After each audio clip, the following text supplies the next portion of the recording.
বিশ্বনবীর উপর বেশি বেশি দুরূদ পড়া।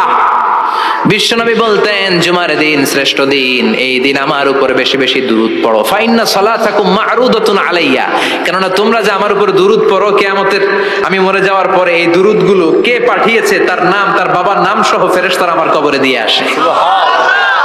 সাহাবারা বললেন ইয়া রাসূলুল্লাহ কাইফা সালাতুনা মা'রুদাতুন আলাইক, আপনি মরে যাওয়ার পরে আমাদের দুরূদ কেমন করে আপনি দেখবেন? ওয়াকাদ আরিমতা, আপনি তো পচে গলে মাটির সাথে মিশে যাবেন।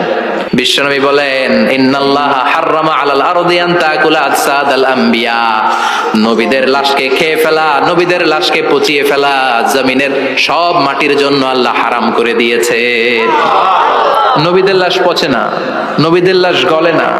যারাই বিশ্বনবীর উপর দুরূদ পড়বেন, আপনার নাম সহ, আপনার বাবার নাম সহ, মালাইকাতু সাইয়াহিন, একদল ফেরেশতা আছে শুধু রাউন্ড দেয় গোটা ওয়ার্ল্ডে। কারা বিশ্বনবীর উপর দুরূদ পড়েছে, এই দুরূদ নিয়ে, এই নাম নিয়ে বিশ্বনবীর কবরে তারা পৌঁছে দেয়। চিল্লায় পড়েন আল্লাহু আকবার।